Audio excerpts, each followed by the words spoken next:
Back in 1927, an American socialist, Norman Thomas, 6 times candidate for president on the Socialist Party ticket, said the American people would never vote for socialism. But he said under the name of liberalism, the American people will adopt every fragment of the socialist program.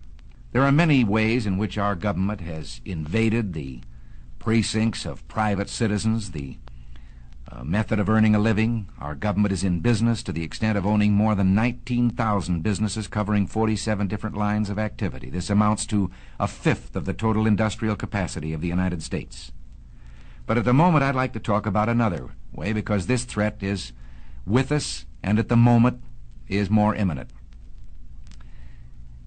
One of the traditional methods of imposing statism or socialism on a people has been by way of medicine. It's very easy to disguise a medical program as a humanitarian project. Most people are a little reluctant to oppose anything that suggests medical care for people who possibly can't afford it.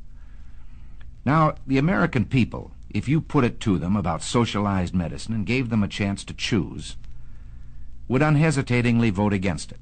We had an example of this under the Truman administration.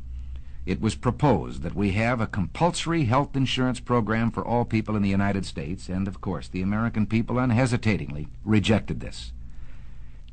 So, with the American people on record as not wanting socialized medicine, Congressman Farrand introduced the Farrand Bill.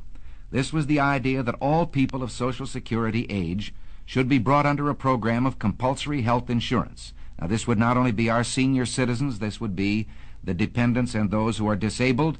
This would be young people if they are dependents of someone eligible for Social Security. Now, Congressman Farrand brought the program out on that idea of just for that particular group of people. But Congressman Farrand was subscribing to this foot-in-the-door philosophy, because he said, if we can only break through and get our foot inside the door, then we can expand the program after that. Walter Reuther said, it's no secret that the United Automobile Workers is officially on record as backing a program of national health insurance.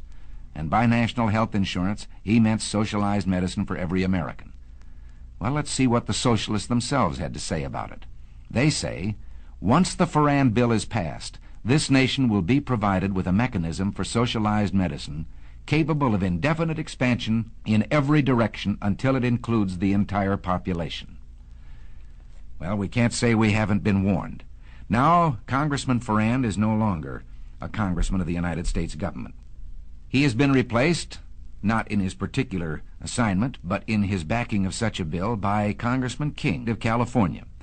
It is presented in the idea of a great emergency that millions of our senior citizens are unable to provide needed medical care.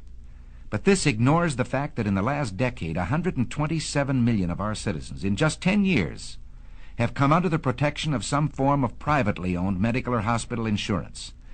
Now, the advocates of this bill, when you try to oppose it, challenge you on an emotional basis. They say, what would you do? Throw these poor old people out to die with no medical attention? That's ridiculous, and of course no one has advocated it. As a matter of fact, in the last session of Congress, a bill was adopted known as the Kerr-Mills Bill. Now, without even allowing this bill to be tried to see if it works, they have introduced this King bill, which is really the Farrand Bill. What is the Kerr-Mills Bill? It is a frank recognition of the medical need or problem of our senior citizens that I've mentioned. And it has provided from the federal government money to the states and the local communities that can be used at the discretion of the state to help those people who need it. Now, what reason could the other people have for backing a bill which says we insist on compulsory health insurance for senior citizens on a basis of age alone, regardless of whether they are worth millions of dollars, whether they have an income, whether they're protected by their own insurance, whether they have savings? I think we could be excused for believing that, as ex-Congressman Farrand said, this was simply an excuse to bring about what they wanted all the time, socialized medicine. James Madison, in 1788, speaking to the Virginia Convention, said, since the general civilization of mankind, I believe there are more instances of the abridgment of the freedom of the people by gradual and silent encroachment of those in power than by violent and sudden usurpations.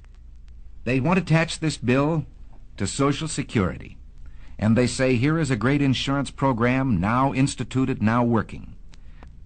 Let's take a look at Social Security itself. Again, very few of us disagree with the original premise that there should be some form of saving that would keep destitution from following unemployment by reason of death, disability, or old age. And to this end, Social Security was adopted. But it was never intended to supplant private savings, private insurance, pension programs of unions and industries. Now, in our country, under our free enterprise system, we have seen medicine reach the greatest heights that it has in any country in the world. Today, the relationship between patient and doctor in this country is something to be envied any place. The privacy, the care that is given to a person, the right to choose a doctor, the right to go from one doctor to the other. But let's also look from the other side at the freedom the doctor loses. A doctor would be reluctant to say this. Well, like you, I'm only a patient, so I can say it in his behalf. The doctor begins to lose freedoms. It's like telling a lie, and one leads to another.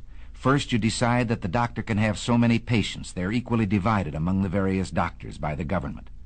But then the doctors aren't equally divided geographically. So a doctor decides he wants to practice in one town, and the government has to say to him, you can't live in that town. They already have enough doctors. You have to go someplace else. And from here, it's only a short step to dictating where he will go. This is a freedom that I wonder whether any of us have the right to take from any human being. I know how I'd feel if you, my fellow citizens, decided that to be an actor, I had to become a government employee and work in a national theater.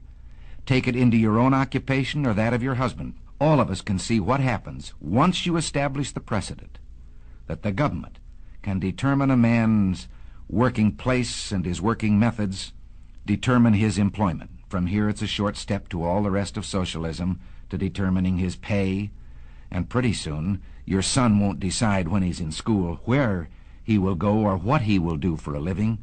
He will wait for the government to tell him where he will go to work and what he will do. In this country of ours took place the greatest revolution that has ever taken place in the world's history, the only true revolution. Every other revolution simply exchanged one set of rulers for another.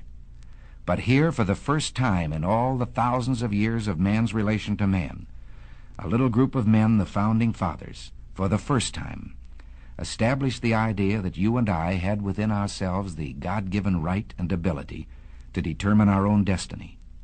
This freedom was built into our government with safeguards. We talk democracy today, and strangely we let democracy begin to assume the aspect of majority rule is all that is needed. Well, majority rule is a fine aspect of democracy, provided there are guarantees written in to our government concerning the rights of the individual and of the minorities. What can we do about this? Well, you and I can do a great deal. We can write to our congressmen, to our senators. We can say right now that we want no further encroachment on these individual liberties and freedoms. And at the moment, the key issue is we do not want socialized medicine. In Washington today, 40,000 letters, less than 100 per congressman, are evidence of a trend in public thinking. Representative Halleck of Indiana has said, when the American people want something from Congress, regardless of its political complexion, if they make their wants known, Congress does what the people want. So write. And if this man writes back to you and tells you that he too is for free enterprise, but we have these great services and so forth that must be performed by government, don't let him get away with it.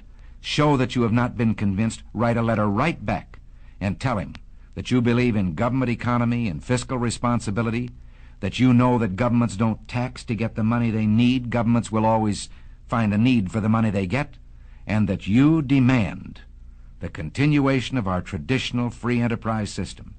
You and I can do this. The only way we can do it is by writing to our congressman, even if we believe that he's on our side to begin with. Write to strengthen his hand. Give him the ability to stand before his colleagues in Congress and say, I have heard from my constituents and this is what they want. Write those letters now. Call your friends and tell them to write them. If you don't, this program, I promise you, will pass just as surely as the sun will come up tomorrow. And behind it will come other federal programs that will invade every area of freedom as we have known it in this country, until one day, as Norman Thomas said, we will awake to find that we have socialism. And if you don't do this, and if I don't do it, one of these days, you and I, are going to spend our sunset years telling our children and our children's children what it once was like in America when men were free.